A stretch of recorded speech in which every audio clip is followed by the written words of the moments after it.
Bueno, ya estamos con el ministro de Defensa, Jorge Chávez Cresta. Señor ministro, ¿cómo está? Muy buenas noches ante todo. Rebajatucuentas.com. Abre puertas donde otras se cierran. Con tasas desde 1.6%, impulsa tus sueños con préstamos con garantía hipotecaria. Empieza este viaje hacia el éxito. Y vamos a hablar un poco y analizar lo que ha sido el balance de la presidenta Dina Boluarte en estos 6 meses. Y a ver, una de las críticas que justamente conversábamos con Juan de la Puente, analista político, era esta sensación que pareciera de autocomplacencia, de que todo está bien, todo es maravilloso, bueno, ha habido unos problemas, no es necesariamente culpa del gobierno, sino culpa de los demás, de los gobernadores.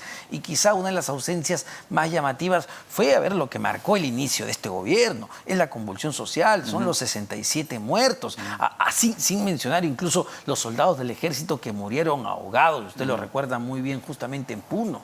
Eso pareciera no haber tenido el mérito o la presencia necesaria en este balance. A ver, antes que nada, muchísimas gracias por la invitación. Muy buenas noches a toda la audiencia de Radio Programa del Perú. A ver, cuando uno hace un balance, es el balance de los objetivos y de los logros alcanzados en el marco de la política nacional y de los 9 lineamientos que ha establecido el gobierno dentro de su plan de gobierno que ha sido aprobado por el Congreso, ¿no? Dentro de todo lo que nosotros podemos ver es de que siguiendo la narrativa o las palabras expresadas por el señor presidente del Consejo de Ministros en el extranjero.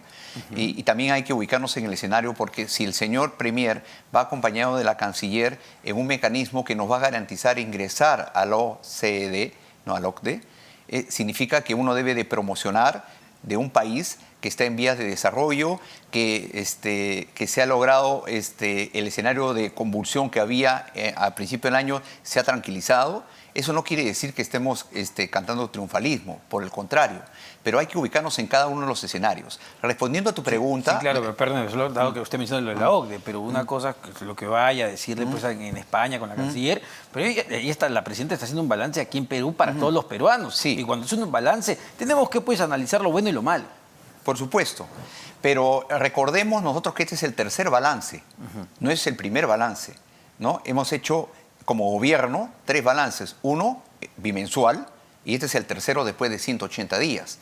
Por lo tanto, de que lo que nosotros hemos evidenciado, y lo ha dicho en su discurso la señora presidenta, es de que hay un clima no de éxito o de triunfalismo, lo vuelvo a repetir, es un clima de tranquilidad. Porque, y ha narrado de que el control del orden interno en la ciudad de Puno está al 90%, no está al 100%, porque no solamente es un punto de vista militar, sino que también hay que satisfacer las demandas insatisfechas de la población de Puno que con el justo derecho reclama, ¿no? Ese es un punto muy interesante, ministro, y usted lo tiene más claro que probablemente con cualquier otro ministro. ¿Qué pasa en Puno, ¿no? Sabemos que ocurrió en Puno y es lamentable, no solo murieron, digamos, personas, civiles, también murieron, y es doloroso, militares, miembros del ejército, muy jóvenes además también, se lamentan todas las muertes, pero no pasa lo mismo en Ayacucho y Apurímac, que fueron otros escenarios también muy duros para el país, que lo que viene pasando en Puno. En Puno usted me dice, estábamos al 90%, pero en Puno no se llega, digamos, totalmente a cerrar una herida o a restablecer una relación fluida. ¿Qué pasa en Puno? Lo que sucede es de que regiones como Puno y otras al interior del país, particularmente en la zona sur del país, existe una gran demanda insatisfecha, ¿no?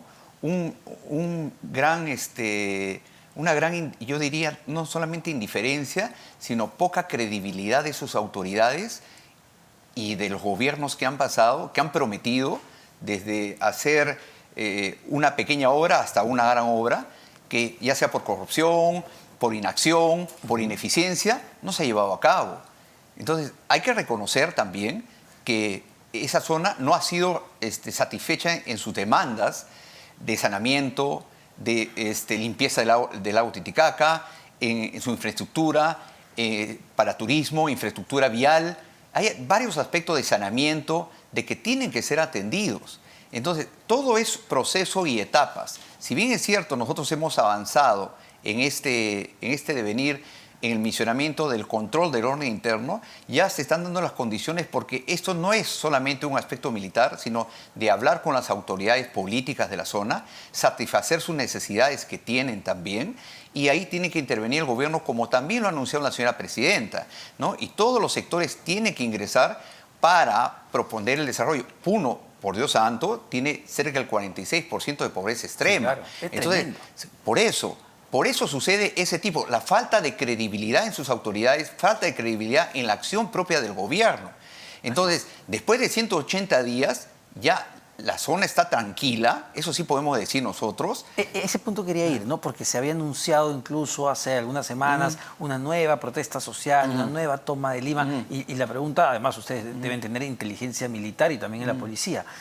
¿Hay un riesgo de que los conflictos sociales se vuelvan a encender en cualquier momento? Bueno, siempre el riesgo está latente, ¿no? No podemos negar de que a veces hay condiciones en que pueda suceder eso, porque hay ciertos pseudolíderes que están aprovechando las circunstancias justamente digo, en que las pocas demandas satisfechas de la población de Puno, al cual yo saludo así fervorosamente y aplaudo su civismo y la forma como ha llevado a cabo este 7 de junio.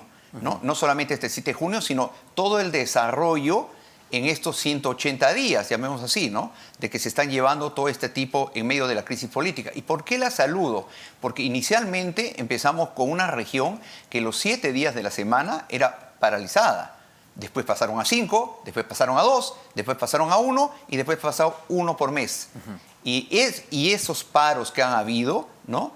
No han surtido el efecto que estos pseudo líderes querían llegar a tener. Claro, entonces, creo que, y acá termino la idea, tanto Puno como Juliaca son una región de pueblos emprendedores, en donde la actividad económica tiene que continuar para el desarrollo mismo de los pueblos. Y es por ello de que estamos en ese camino, estamos asegurados, por eso de que se dice que existe un clima de normalidad en el cual ya las actividades educativas, comerciales, económicas, sociales, se vienen llevando con el desarrollo que nosotros estamos esperando, ¿no? Claro, sin embargo, y usted lo sabe, hay zonas donde las fuerzas del orden no pueden entrar, ¿no? Cuando hubo este izamiento de la bandera negra, que incluso fue criticado por el Poder Judicial de alguna manera con un tuit, el pueblo aymara no dejó que los militares ingresen o se acerquen. El 7 de junio ha habido, de acuerdo a las informaciones, 2 lugares en los cuales no han izado una bandera. Lo que han colocado es un trapo, porque esa no es la bandera. La bandera de todos los peruanos es la roja y blanca. Sí, claro. Coincidimos en eso, pero usted entiende el simbolismo que le quieren dar. A eso voy, pero ¿no? por supuesto, voy. el simbolismo que le quieren dar, pero no izaron ningún pabellón, no lograron izar, y creo que en el justo derecho, creo que todos los pobladores tienen de hacer su manifestación que quieren, ¿no? Se tuvo más o menos conocimiento que llegaron a ser 400, 500 personas y están en su justo derecho. Sí, claro. Pero eso me refería con todavía heridas abiertas que se manifiestan en ese tipo de protestas, ¿no? Pero por supuesto.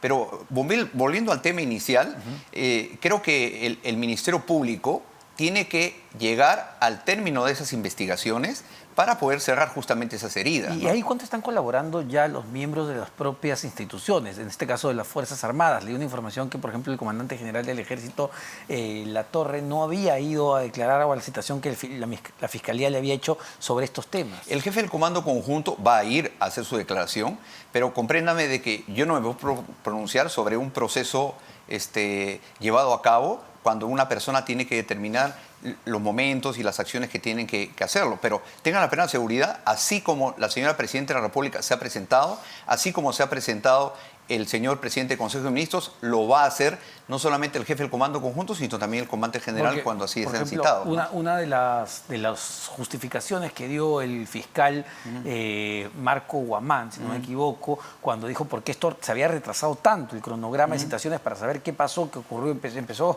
recién en mayo, cuando la comisión emitió su informe, es porque el área de recursos humanos, tanto el Ejército como la Policía, no le daba las facilidades con los nombres, cargos del personal operativo que estuvo justamente en las protestas y enfrentando el tema de la comunicación social. Es decir, eso refleja que no hay necesariamente la mejor disposición de colaborar, ¿ah? Bueno, yo creo que cada quien puede tener sus opiniones, pero desde el Ministerio de Defensa yo puedo asegurar de que se ha proporcionado todos los medios. No solamente eso, cuando sucedió los lamentables hechos en Juliaca, ¿no? En Puno, pusimos un avión a disposición para que viajen los peritos. Hemos proporcionado toda la información, tanto de armamento como de relación de personal, como todo lo que nos ha pedido el Ministerio Público para garantizar que se lleve la investigación en buena lid. Y qué raro, entonces, ¿por qué se ha demorado tanto el fiscal, no? Haciendo los cronogramas. Esa es la justificación que dio en su momento de por qué no habían empezado el cronograma de interrogatorios. Y tanto es así que recién, imagínense, recién van a citar al comandante general. Lo que sucede es que este es un proceso muy complejo, ¿no? Es un proceso muy complejo, estoy hablando desde el punto de vista de derecho, porque no solamente ha sucedido en un lugar, tenemos 6 regiones. 6 regiones. Ha sucedido en Andahuaylas, sí, claro. Ha sucedido en Ica, ha sucedido en Arequipa, ha sucedido en Ayacucho, ha sucedido en Cusco, ha sucedido en Puno. Entonces tenemos 6 regiones ahí. Entonces es un proceso complejo que se tiene que determinar y se tiene que individualizar cada hecho. ¿Y sobre se está las circunstancias investigando dentro de la institución del Ministerio de Por Defensa? supuesto. ¿Ya tienen algún avance? Hay procesos administrativos que se siguen a cargo de las inspectorías, ¿no? Yo quisiera mantener eso en reserva porque yo ya he presentado ante el Consejo de Ministros en sesión reservada las acciones administrativas que se han llevado a cabo, ¿no? Lo que sí puedo adelantar es de que el personal involucrado en estas investigaciones ya no se encuentran en el puesto correspondiente, sino que han sido derivados a otro puesto para justamente afrontar todos estos hechos Y correspondientes. quería preguntarle, porque está enmarcado en esta situación, lo sacó hace 2 semanas, si no me equivoco, la revista Hildebrand en sus 13, que eran los planes operativos de la policía, ojo, no del ejército, de la policía, que estaban sustentados en un decreto supremo que se emitió el 14 de diciembre por el Consejo de Ministros. Estaba la firma de Alberto Tarola como exministro de Defensa, la presidenta Boluarte, donde se contemplaba que las personas que protestaban podían ser posibles agentes terroristas de Sendero Luminoso. Entonces uno dice, vamos, si es la visión que tienen desde arriba del gobierno y luego se contempla en un plan operativo y tú dices, oye, estoy frente a terroristas, evidentemente voy a disparar, pues, ¿no? Claro, 2 cosas al respecto, ¿no? El primero, creo que el señor ministro de Interior ya se ha pronunciado sobre eso, indicando que no existe tal plan de operaciones. ¿Son falsos los documentos que publicó el semanario? Eso es lo que ha manifestado la entidad correspondiente, que es el ministro del Interior. Y lo segundo, yo desde que he estado en el Consejo de Ministros y que conozco mucho de la gestión pública, en un Consejo de Ministros no se hace planes de operaciones, ni se tipifica a nadie. Solamente lo que se hace ahí es una declaratoria de estado de emergencia y como ha sucedido en cada una de las circunstancias ante las informaciones que se tienen, ¿no? Grave alteración del orden público en las cuales tienen que intervenir de una u otra manera y son decisiones que se toman de manera colegiada. Pero de ninguna manera ahí se tipifica que uno es terrorista o que otro es violento, ¿no? Eso no le corresponde ni a la presidenta ni al Consejo de Ministros. Porque la propia presidenta en un primer momento, usted lo recordará, lo dijo ante la prensa extranjera, incluso habló justamente de terroristas, habló del Sendero Luminoso, y cuando se le pregunta a la canciller Ana Gervasi en esta entrevista que da el New York Times, ella misma reconoce, sí, pues no hay ninguna evidencia, no hay ninguna prueba de que hayan participado terroristas. Bueno, puede haber evidencias, puede haber opiniones, pero lo cierto es, y creo que la Dirección contra el Terrorismo sí se ha pronunciado al respecto de que en las marchas había presencia de personas que habían sido condenados por terrorismo, pero que ya habían sido liberadas, pero que estaban en las marchas. Eso por una parte. Y por otra parte, vemos lo de Ayacucho, de que han sido detenidos 6 personas pertenecientes todavía a la organización de Sendero Luminoso y que están actualmente con prisión preventiva. Ahora, otro tema que también tiene que ver con el balance, el fenómeno del niño. A ver, y sobre todo lo que se viene, ministro, es lo más importante. Está bien el balance lamentablemente parece ser negativo porque valgan verdades. Llegó el ciclón Yaku, intensas lluvias, nuevamente Piura y otras regiones inundadas. Lo que se advierte es que esto podría volver a ocurrir entre diciembre y enero. ¿Qué se está haciendo? A ver, es que acá hay 2 escenarios totalmente diferentes, ¿no? Si bien es cierto, había una línea de la Autoridad de Reconstrucción con Cambio en que se ha reconocido de que se privilegió otro tipo de obras en vez de hacer obras de drenaje y obras de administración de la cuenca de los ríos, que son importantísimas para evitar cualquier tipo de inundaciones en zonas que son proclives a las lluvias intensas, más aún en el fenómeno del Niño costero. Sin embargo, ese es un escenario. Lo que pasó en estos últimos meses fue las lluvias estacionales que empiezan normalmente en diciembre y terminan en abril, sumado al fenómeno del ciclón Yaku, sumado a que se apareció el calentamiento de las aguas por la fragilidad Sí, claro, que tuvo claro. la parte sur de este ciclón, anticiclón del sur, que se desplazó un poco a la izquierda, calentó las aguas del norte. Entonces hemos tenido 3 escenarios muy difíciles que han culminado el 15 de mayo. Poco o nada de preparación se tuvo en ese aspecto, porque tuvimos que ser reaccionarios, o sea, reaccionar nada más, ¿no? No se hizo un plan de preparación, se tomaron todas las acciones en el momento que se produjo. Con lluvias intensas se declararon estado de emergencia más de 300 distritos a nivel nacional. Segundo, en el ciclón Yaku se declaró en emergencia más de 100 distritos por este impacto que había sucedido, y con el fenómeno Niño costero se declaró en nivel 5, ¿no?, el estado de emergencia en las regiones y el departamento de Tumbes, Piura y Lambayeque. Pero la sensación que hubo es que no pudieron manejar la situación, y es la misma sensación que ahora parece haber con el dengue, ¿no? Ya más de 130 muertos, Pero mire, 100.000 infectados. Podría dar la sensación, pero el hecho de que uno de los grandes logros que se ha entregado, cerca de 2.400 toneladas de bienes de ayuda humanitaria, ¿no? Se ha hecho desplazamiento y uso de aeronaves de 400 horas. Se ha trasladado y se ha salvado muchísimas vidas. Claro, pero la gente se llega con el agua hasta la cintura. Usted ha visto las imágenes. Pero este fue un escenario totalmente diferente en el sentido de que el impacto de las lluvias, aparte de ser extraordinarias, eran en zonas que habían sido ocupadas de manera inadecuada. Del 2017 a la fecha, zonas en donde tenían hendiduras, claro, conocidas como cuencas Por eso, ciegas. tenemos, a ver, según las predicciones que hay de los expertos, el propio Senami, expertos internacionales, más o menos 6 meses, ¿verdad? Así, porque ya de ventana. Estados Unidos ha dicho, el fenómeno del Niño ya llegó, pero Así claro, es, así es. Allá. Aquí probablemente llegue, como lo conocemos, diciembre, enero, que es lo que nos decía Así el Senami. es, así es. ¿Qué se va a hacer ahí, ministro? Es lo más importante. ¿Qué es lo que se debe hacer antes de? Exacto. Nosotros ya no debemos de ser reactivos, debemos de ser preventivos y prepararnos justamente para esta contingencia. ¿Y qué es lo que se está haciendo? 3 etapas fundamentales. Primero, declarar el estado de emergencia sobre las zonas en donde son proclives a este escenario de riesgo por lluvias intensas, deslizamientos, inundaciones y todo lo que se tiene que hacer. Ya se identificó, primer paso. Segundo paso, eso le da el marco de legalidad para poder llevar las obras que se tienen que hacer. Por ejemplo, en Tumbes, ¿no? Se tiene que hacer limpieza y descolmatación de canales, ¿no? En Piura, por ejemplo, se tiene que hacer limpieza y descolmatación del río Piura. ¿Por qué? Voy a poner un ejemplo. Con lo que ha sucedido, ha incrementado el nivel de sedimento. Si la caja permitía antes 3.000 metros cúbicos por segundo, con el sedimento llega a menos de la mitad. Es decir, tienen claro lo que se tiene que hacer. Así es. Ya, el problema, y usted lo sabe mejor que yo, siempre está en la ejecución, en el cómo, con quién tengo que coordinar, cómo hago no solo el desembolso, a quién contratamos, quién hace. Mire, la burocracia termina siendo el principal enemigo. Ese equipo que nosotros hemos conformado, liderado por el señor presidente del Consejo de Ministros, que es el grupo de tarea ministerial, que se ha conformado, ya tiene definido, en coordinación con los niveles de gobierno regional y local, qué obra se va a hacer, ¿no? En 6 meses. No podemos hacer obras de gran envergadura. Por ejemplo, no podemos hacer la canalización del río Piura hacia el mar. Claro. Eso demora 2 años. Claro. Pero lo que se tiene que hacer es establecer cuáles son los puntos críticos, cómo hacer un sistema de drenaje rápido para evitar en estos 6 meses que pueda producirse lo que se produjo anteriormente. Entonces, ya tenemos definido por cada uno de los sectores. Por ejemplo, el Midagri sabe lo que tiene que hacer a través del ANA. En Lima, por ejemplo, nosotros tenemos 9 quebradas en las cuales se han puesto geomallas. Ahora se van a poner en 30.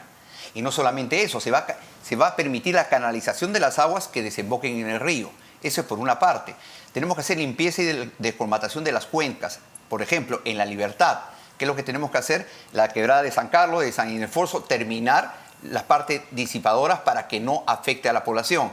Me voy a Lambayeque, tenemos que determinar los puntos críticos de Río La Leche. Tenemos que ver en varios distritos donde su sistema de drenaje ha colapsado para comenzar a hacer las obras correspondientes. Tenemos identificados en cada una de las regiones y en cada uno de los sectores, Ministerio de Desarrollo Agrario, Ministerio de Vivienda, Ministerio de Transportes y Ministerio de Defensa a través de los batallones de ingeniería. Aparte, segundo aspecto de las obras, se va a adquirir más de 1.300 maquinarias en esos sectores antes mencionados, y en los Bueno, gobiernos regionales y los gobiernos esperemos que locales. esto avance lo más rápido. Permítanme, el tiempo nos gana.